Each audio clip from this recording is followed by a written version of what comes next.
So people, you know the drill at this point. We have a bunch of new iPhone 15 tidbits, so let's dive right in. We begin with Min-Chi Kuo kinda crushing the hype for iPhone 15 by telling us that he predicts demand for these phones are gonna be lower compared to iPhone 14. And by the way, would like to remind you guys, like this video and subscribe for more content like this, it would be appreciated. Anyways, I do want to quickly mention, Kuo kinda lives the easy life, I can't lie, because he just occasionally releases some vague statements and every Apple sheep on the planet starts writing and talking about it, including myself. Anyways, I feel like what he tells us is pretty obvious if you think about it, because this might be a ridiculous concept to some, but guess what guys? When you charge higher prices for phones that basically do the same thing as last year's phones, people are not going to be very happy. And so that, and also the fact inflation is at a ridiculous level right now, of course, are the reasons why demand could be low for the 15 series. And even with Apple's earnings from this quarter, we're starting to see demand slowing down for iPhones on the whole, and this should not be a surprise guys, because the market has matured, and while consumers are no longer going to be rushing out on day one to buy new iPhones that have slightly thinner bezels,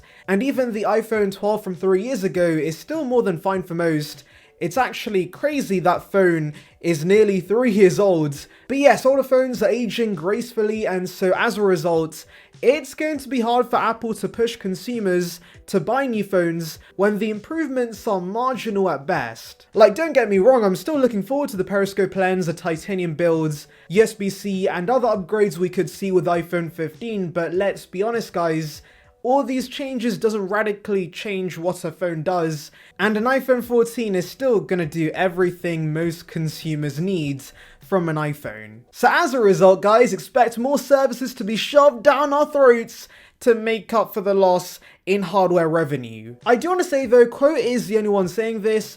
Bloomberg actually believes demand's going to be on par with the iPhone 14 and could even be better if there's no production hurdles. Remember, around Christmas time there were major delays for iPhone 14 Pro because Foxconn's factories had temporarily shut down, and so they did lose out on some of that juicy holiday revenue, and many parents could not gift their spoiled children 1TB iPhone 14 Pro Maxes for Christmas.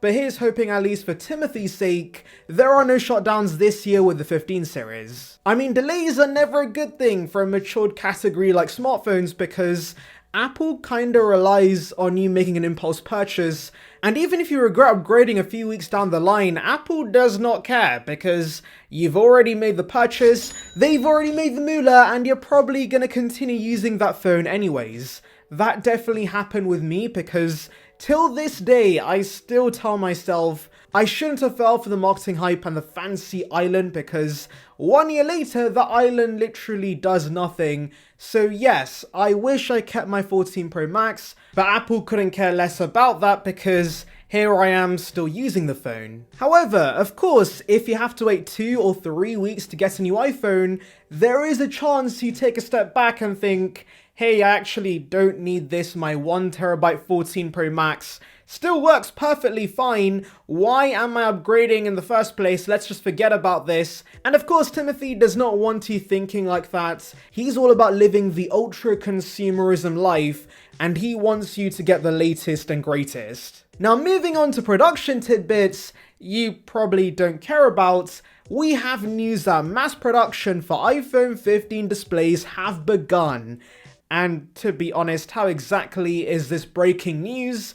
I mean, we're a few weeks away from iPhone 15, so of course, Apple suppliers have to begin producing them. That's how manufacturing a phone works. Anyways, Samsung Display was allegedly given the heads up to produce panels ahead of rivals LG Display and BOE, which makes sense because Samsung is the king of OLEDs and is the most reliable supplier, so of course they're producing panels for the complete range. Now because LG Display were having issues with the thinner bezels, they will be joining the party a little later and will supply displays for the Pro models, but they will actually only begin with the smaller Pro and then get to the Pro Max within a month or so. Now poor BOE, as per usual, is being neglected, and actually it's their fault because they always somehow fail Apple's verification test, So as a result, Apple's yet to approve them to supply any of the displays for the regular models. This report also mentions Apple's going to be prioritizing production of the 6.1-inch size over the 6.7-inch Pro Max, since having issues with the bigger Pro models. So if you plan to buy the Pro Max, make sure to wake up bright and early, because you're going to have to fight it out with millions of Apple sheep out there and get your pre-order in ASAP. Otherwise, you could be waiting a while to get your shiny new device. Now, for those who still don't believe we're getting USB-C on the iPhone, even after all the evidence of the European Union forcing Apple to give us this, I have news for you, because we do have some confirmation via leaked images of the port, and there's literally nothing else for me to say because it's literally just a picture of a port. I'm sure you guys know how a port looks, but in case you forgot, here you go. Now, moving to the cameras, we have news from an Android leaker called RG Cloud S. I should probably never mention his name again for using vile Android phones, but we'll let him off this time because they do give us some pretty interesting information. They tell us that Apple will be the first manufacturer outside of China to use fancy plastic and glass hybrid lens modules. There should be 6 plastic elements and 1 glass element. And next year's iPhone 16 Pro Max, because yes, we already have leaks about next year's phones, should have an 8-part hybrid lens design with 2 glass elements and 6 plastic elements. That phone will also introduce 5 and 6 element hybrid lenses on the telephoto and ultrawide lenses. Now that's a lot of elements, but allegedly these will help the sensors let in more light and should theoretically give us a clearer image, so that's pretty great news. And finally, let's now move on to A17 news. So we have information from the information. Yes, that's the name of the source, but anyways, they tell us in a surprise move, TSMC is not charging Apple for defective dies. Now you might be thinking to yourself, duh, isn't that kinda obvious? Why is Apple going to be paying for crappy chips?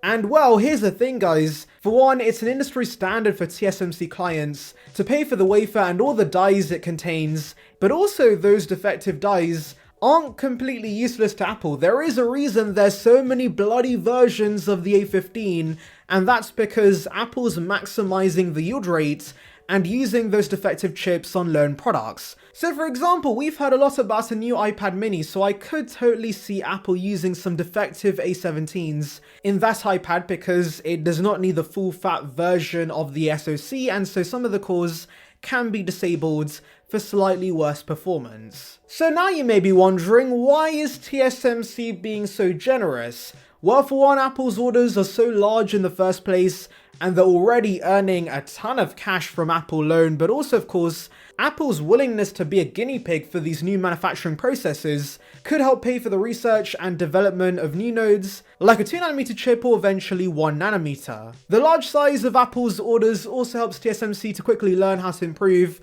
and scale up a node during mass production, and so eventually once they jump over these initial hurdles and improve 3nm production, they can charge ridiculously high prices and make piles of cash, which is what everyone cares about at the end of the day, so yes, this makes perfect sense. Anyways, let me know your thoughts in the comments, make sure to like and subscribe for more content like this, and thank you for watching.